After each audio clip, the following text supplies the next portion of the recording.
Welcome back sa ating channel mga Itachi Warrior.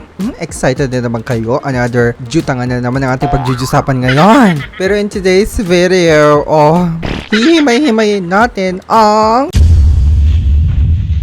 Maya credit card na may kasamang lenders. For sure, partner sila ni Maya, Antaray. Pero i-check natin kung itong si Maya credit card with the lenders membership is pasok nga ba sa lahat? Para sa lahat ba Itechiwa or may pinipili lang? Ano ba? Diba? Puro jutang na naman. Ano ba? So it's a credit card. Maganda kung may mga ganitong offer si Maya kasi hindi lang puro Maya credit or virtual credit limit or jutangan. Maganda rin kung merong physical credit card talaga, di ba? Parang bangko, ganun. Tatalakayin natin kung may makikita tayong detalye or impormasyon patungkol dito sa Maya Credit na offered by lenders, hindi ba? So, maikwento ko lang ng very light. So, matagal na akong miyembro ng lenders, o di ba? Pero hindi ako nagsha-shopping. Madalang ako mag-shopping. Siguro mga 3 beses lang ako nag-shopping doon sa lenders. Antara, hindi ba? Kasi hindi ka makakapasok doon kung hindi ka member. Na-try ko na yun, tita. So, kunwari, nagsusosyalan na Kira.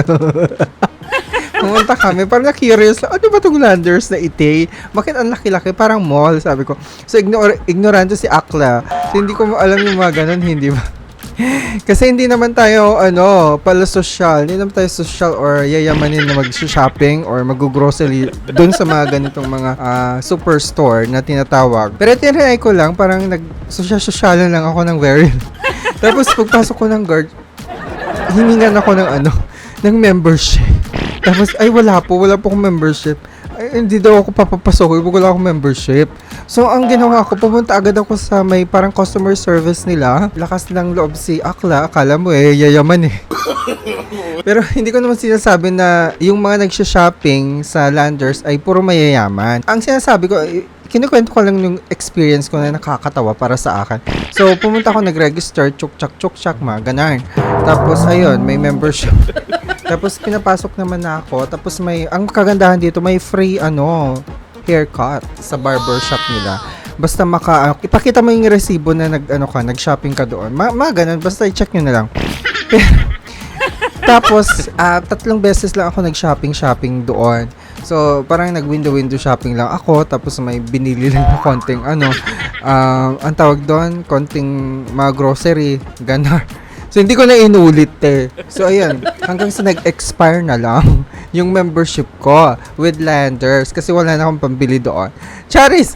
So, ayun, nakikita ko itong si Maya credit card na offered by lenders.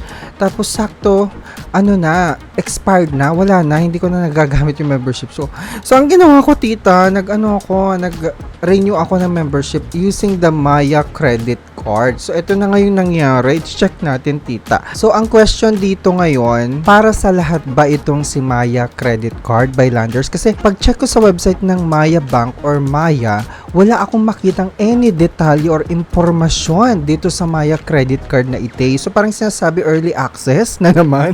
Ang hilig ni Maya dito sa early access. Pero hindi ko alam kung pakulo lang to ng Maya or lenders para hikayat sila na maging member ng lenders. Pero I'm not sure kung ganyan ha. Okay, so nandito ako sa kanilang website. As you can see, dito sa part na yun, nakikita nyo yan. May promo 350 only. So, yan yung membership fee nila sa lenders. Kung gusto mo magpa-member ng lenders, may 350 pesos yung promo nila. May kasama siyang, okay, check natin mabuti. Kasi ang nangyari, nag-apply na ako ng April 4 dito. Tapos, may bago na akong membership number na naman na binigay sa akin. So hindi ko na pwedeng gamitin yung same email ko na ginamit ko before. Tapos yung number. So, iniba ko na. So, gumamit na ako ng bagong email at saka bagong number para machukchak ko na yung bagong membership with the Maya credit card. Na-approve ba ako? Yan ang question. Na-approve ba ako ng Maya credit card? Binigay na ba sa akin yung Maya credit card ko? Alam mo dati. I'm so excited. Antaray. So, ito. Ipapakita ko lang sa inyo ng very light.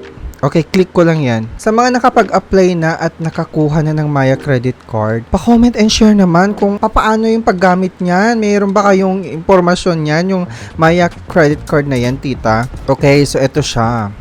So, sabi dito, join lenders, be a member now.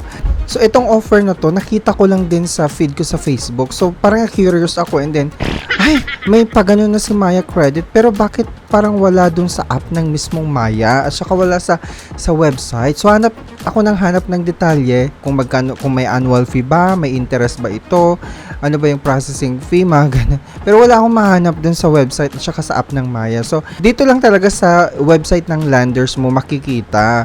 Pero i-check natin, sabi dito, so ito yung tinatawag nilang cashback everywhere daw na Maya credit card. So, meron na siyang kasamang membership, okay? Pero tignan natin yan kung separate ba ito, tita, sa credit card ng Maya. So, ang premium membership kasi, 700 pesos talaga yan, yung bayad dyan. Pero dahil nga sa may kasama ng Maya credit card na offer or parang in-offer nila, naging 350 na lang, promotional nila. Pero pwedeng tumaas yan in the future. Paano ba tong cashback everywhere Maya credit card na to? Sabi dito, premium, may kasama na siyang premium membership with early sign up for Landers Cashback Everywhere credit card. So early sign up pa pala siya. Okay, so paano ba yung early sign up na ito, Team Marcos? Para bang early access ba ito na naman na parang ino-offeran tayo na ay magpa-member ka na tapos para magkaroon ka ng early sign up or access sa Landers Cashback Everywhere credit card na to? Okay, check natin. So, promo daw siya. So, get premium membership at a 50% discount. So, 350 na nga lang siya instead of 700. If you sign up early for the upcoming Landers Cashback Everywhere credit card. So, paparating pa lang siya, tita. Hindi pa siya totally launched. Kasi nga, gaya ng sinasabi ko kanina, hindi ko siya makita everywhere sa website. Sa kasuluk-sulukan ng website ng Maya Bank or sa application mismo ng Maya, nakakaloka. Tapos sabi dito, credit card eligibility subject to approval pa rin ni Maya. Okay. Your Landers membership card now comes with more rewards. Okay. May pa-savings daw siya o get cashback and save on your Landers grocery. So, ito yung features and benefits niya. So, makakakuha ka ng 5% cashback on your Landers spend. Okay? Tapos, 2% on dining spend daw. Tapos, 1% on all other spend. So, magkano yung value?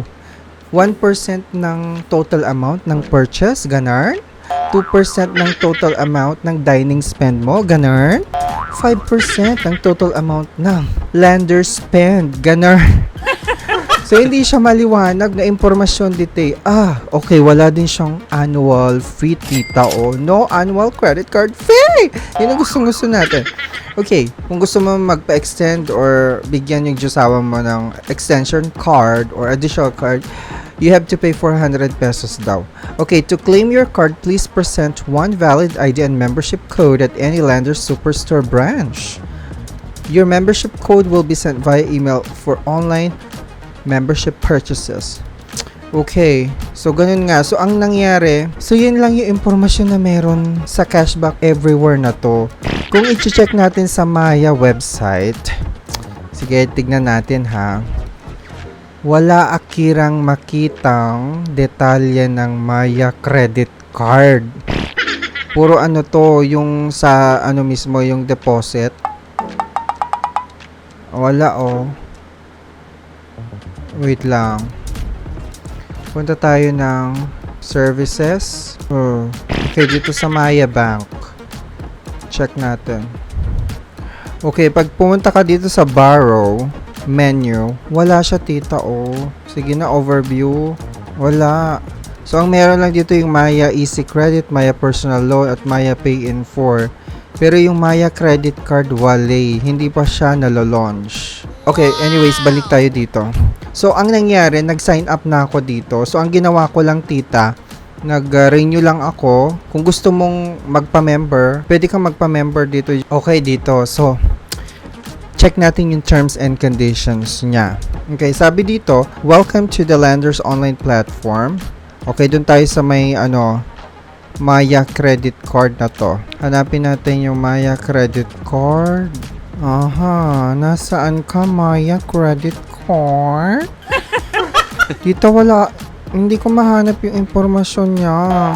Yung detalye sa terms and conditions. More of the membership. Okay. Wali. Okay. So wala siya dito. Pero yun sabi ko kanina, daanan nga natin tong membership privileges. Ito yung kagandahan din kapag naging member ka ng Landers.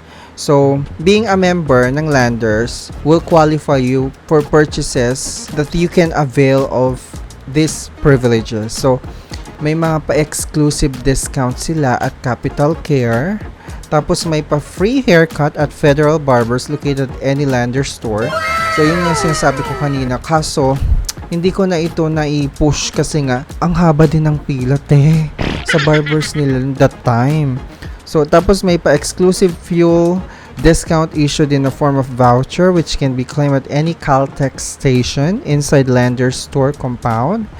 Tapos, subject to partners, terms and conditions, exclusive discounts are given to Landers members when they dine at partners restaurants such as Kuya J's and Seafood City.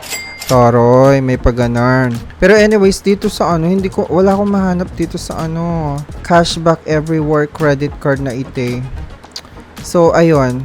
Okay, so maipakita ko lang. So, nag-sign up na ako noong April 4. So, nagbayad pa ako ng 350 for the membership. So, discounted na nga siya from 700, naging 350 na lang. Okay, so meron na rin binigay sa akin na membership number ko via email. So, makaka-receive ka din ng email confirmation. Ibibigay nila yung membership number mo via email. And then, pwede mo nang i-claim yung card, yung physical card mismo, yung membership lang ng Landers, yung color gold something. So, ipapakita mo lang yung ID mo, tapos i-claim mo na sa mismong Landers store nila. Pero sa akin, hindi ko pa nakaklaim. So, parang mag-1 month na siya. I'm not sure, siguro next week i-claim ko. Pero hinihintay ko kasi yung Maya credit card. Kaso wala pa silang any information or hindi pa ako nakakatanggap ng email na approve ba ako or denied ba ako sa Maya credit card na to. Paano ba yon? So ayun na nga, ang akin lang, wala pa tayong masyadong makitang detalye about dito sa Maya credit card na Itechuaria. So paano ba to? Wala ding informasyon sa Maya website, wala din sa Maya app. So hintayin na lang ba natin hanggang kailan tayo mag-aantay mga tita? So, ang question ngayon, para sa lahat ba Itechuaria? Ano sa tingin nyo? Para sa lahat ba itong Maya credit card na to? So, pwede para sa lahat. Pero at the same time, pang-akit na rin ito ng Landers para magpa-member kayo sa Landers membership. Maganda ito para sa mga frequent shoppers ng Landers. At the same time, magkakaroon na rin sila ng Maya credit card na gagamitin for shopping sa Landers. Makaka-avail pa sila ng exclusive discounts kapag dun mismo sila sa Landers nag-shopping using the Maya credit card, hindi ba? Pero paano naman yung ayaw magpa-member or walang membership kasi nga wala namang Landers superstore sa kanilang mga lugar kasi nga 'di ba hindi naman lahat ng syudad or lugar merong Landers. Antay-antayin nyo na lang yung Maya credit card mismo. Kung maglo-launch na si Maya mismo ng Maya credit card, dun na lang kayo mismo mag-apply sa Maya. So yun lang naman sa akin. So antay-antay na lang tayo ng impormasyon. At kung may nakakala pa kayong detalye o impormasyon patungkol dito sa Maya credit card na to, please leave a comment and share naman mga Itechuaria. Another jutangan na naman ite! I'm so excited about this. Para ma-try din natin mga ite at maging all-free na tayong lahat. Maraming salamat sa pagtutok na naman Itechuaria. Don't forget to subscribe and click the notification bell for every time na magkakaroon tayo ng ganito mga video.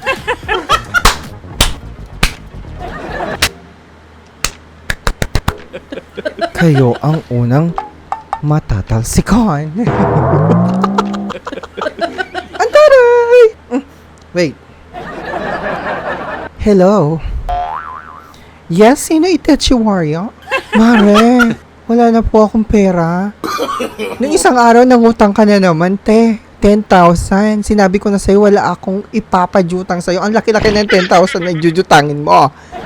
Ang kulit-kulit po naman. Hindi ka ba nag-try sa bangko? Hindi ka ma-approve? Lagapak ang inyong credit. Bakit kasi? Hindi ka nagbabayad ng utang na. Hindi mo inaalagaan yung credit history mo. Paano ka ma-approve niyan? Ay, nako. Alagaan mo muna yung sarili mo, te, bago mo alagaan yung credit history mo. Bye! Taka. Utangerang pot.